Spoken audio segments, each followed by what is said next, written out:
Welcome back to the channel. आज हम शुरू कर रहे हैं the time I got reincarnated as a slime season 4 की एक्सप्लेनेशन।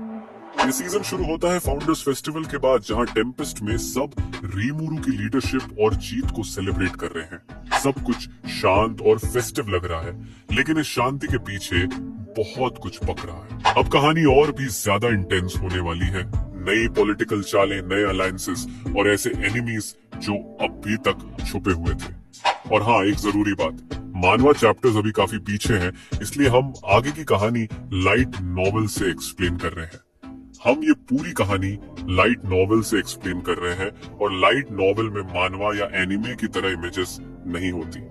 इसी वजह से विजुअल्स के लिए हम कुछ एआई जनरेटेड इमेजेस का यूज कर रहे हैं, ताकि आपको समझने में मजा भी आए और कहानी सिनेमैटिक लगे। तो तैयार हो जाओ एक और धमाकेदार सफर के लिए। तो चलिए शुरू करते हैं। ये मॉन्स्टर फेडरेशन की फाउंडिंग सेरेमोनी की धमाकेदार सक्सेस के 10 दिन बाद की बात है। बाकी सारे मेहमान और अलग अलग देशों से आए लोग वापस जा चुके थे। बस हिनाता सकागुची ही रुकी थी, ताकि वो बच्चों को ट्रेनिंग दे सके। सभी जरूरी काम पूरे हो चुके थे, जिससे रिमूरू और उसकी टीम को थोड़ी राहत मिली। लेकिन असली मेहनत वाले दिन तो अब शुरू हुए थे। रिमूरू को तब तक ये अंदाजा नहीं था कि ह्यूमन एडवेंचरर्स कितने स्किल्ड हैं, जब तक उसने उन्हें लैबिरिंथ के सबसे इजी पहले लेवल पर स्ट्रगल करते नहीं देखा। ये लेवल बेसिकली एक बड़ा सा मेज था। यहाँ सिर्फ low level F grade monsters और कुछ गार्डियंस ट्रेजर चेस्ट्स की रक्षा कर रहे थे। रिमूरू को लगा था कि ये लोग एक दिन में नेक्स्ट लेवल तक पहुंच जाएंगे, लेकिन 3 दिन गुजरने के बाद भी कोई प्रोग्रेस नहीं हुई। कई लोग तो बेसिक चैलेंजेस के लिए भी रेडी नहीं थे। कोई रास्ता भटक गया, किसी का खाना खत्म हो गया, और कुछ तो गार्डियंस को हल्के में लेकर मारे भी गए। जब रिमूरू ने देखा कि लोग इंटरेस्ट खोने लगे हैं, तो उसे समझ आ गया कि ये तो लैबिरिंथ के मेन मकसद के खिलाफ जा रहा है। इसलिए उसने तुरंत एक इमरजेंसी मीटिंग बुलाई, जिसमें वेल्डोरा, रमीरेस, मासायुकी और बाकी लोग शामिल थे, ताकि वो लैबिरिंथ में बड़े बदलाव कर सके। पहले लेवल को अब एक बिगिनर फ्रेंडली ट्रेनिंग एरिया में बदल दिया गया, जहां आसान टास्क्स और क्लियर इंस्ट्रक्शंस दिए गए। कुछ सेफ जोन्स भी बनाए गए जहां लोग आराम कर सकते थे, लेकिन वहां रुकने के लिए थोड़ी ज्यादा कीमत देनी पड़ती थी। साथ ही इंट्रोड्यूस किया गया रिकॉर्ड ऑर्ब, जिससे एडवेंचरर्स अपनी जर्नी को एक स्पेसिफिक पॉइंट पर सेव कर सकते थे। अगर वो मर जाए तो उसी सेव पॉइंट से वापस आ सकते थे। इसने लोगों को और ज्यादा एक्सप्लोर करने का मोटिवेशन दिया।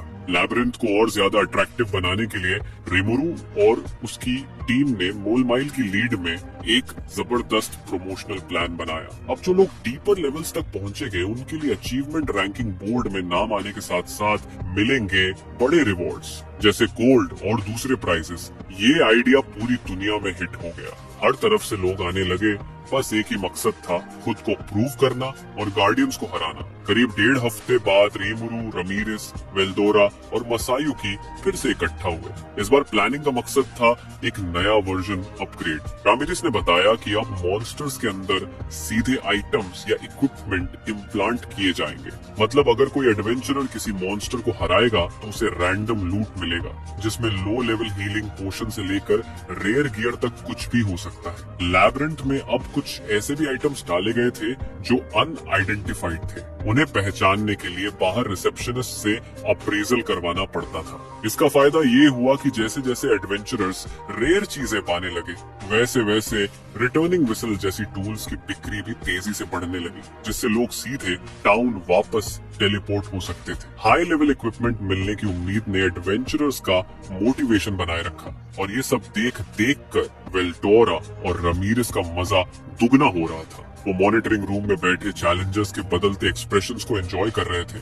अगली रात रिमूरू आराम से बैठकर शायन के हाथ की बनाई चाय पी रहा था और मोलमाइल की भेजी हुई रिपोर्ट पढ़ रहा था। जैसा कि प्लान किया गया था, पहले ही दिन होटल की कमाई में 10% का बूस्ट आया। डियाब्लो, जो रिमूरू की ग्रेटनेस का दीवाना था, एक बार फिर रिमूरू की तारीफों के पुल बांधने लगा। उसका favourite dialogue everything is as lord Rimuru planned Rimuru के बाकी सबऑर्डिनेट्स में भी वायरल हो गया। उसी पल रिमूरू को अचानक एक बात याद आई। उसने अब तक डियाब्लो को कोई प्रॉपर रिवॉर्ड नहीं दिया था। फालमुथ किंगडम की वॉर के बाद रिमुरु ने अपने कई लॉयल सबऑर्डिनेट्स को रिवॉर्ड दिया था, लेकिन डियाब्लो को नहीं, जबकि वो लगातार रिमुरु के साथ था। ये सोचकर रिमुरु को थोड़ा गिल्ट फील हुआ। तभी डियाब्लो ने खुद अपनी इच्छा जाहिर की। उसे कुछ सबऑर्डिनेट्स चाहिए थे ताकि वो छोटे मोटे काम उन्हें दे सके, क्योंकि डियाब्लो के लिए सबसे इम्पोर्टेंट टास्क था रिमुरु की सेवा करना, जैसे चाय बनाना, न कि किसी दूसरे देश को जीतना या कॉन्कर करना। रिमुरु को थोड़ी कंफ्यूजन हुई कि डियाब्लो इन चीजों को माइनर टास्क क्यों मान रहा है, क्योंकि एक नेशन को तबाह कर देना कोई छोटी बात नहीं। लेकिन बात साफ थी, बेनिमारू, शायोन और सोए जैसे पावरफुल लोग कभी भी डियाब्लो के सबऑर्डिनेट बनकर खुश नहीं होते। डियाब्लो ने भी ये क्लैरिफाई कर दिया कि उसका ऐसा कोई इरादा नहीं है कि वो बेनिमारू से ऊपर खुद को रखे। उसका मकसद सिर्फ इतना था कि वो अपने जान पहचान के डेमंस में से कुछ सूटेबल लोगों को रिक्रूट करना चाहता था। टोटल संख्या कुछ 100 से ज्यादा नहीं, और ज्यादा से ज्यादा 1000। डियाब्लो बड़े ही कॉन्फिडेंट अंदाज में बोला, अगर रिमुरु सामा उन्हें फिजिकल बॉडीज दे दे तो ये सारे डेमन पूरी वफादारी से रिमुरु की सेवा करेंगे। रिमुरु थोड़े शॉक्ड रह गए।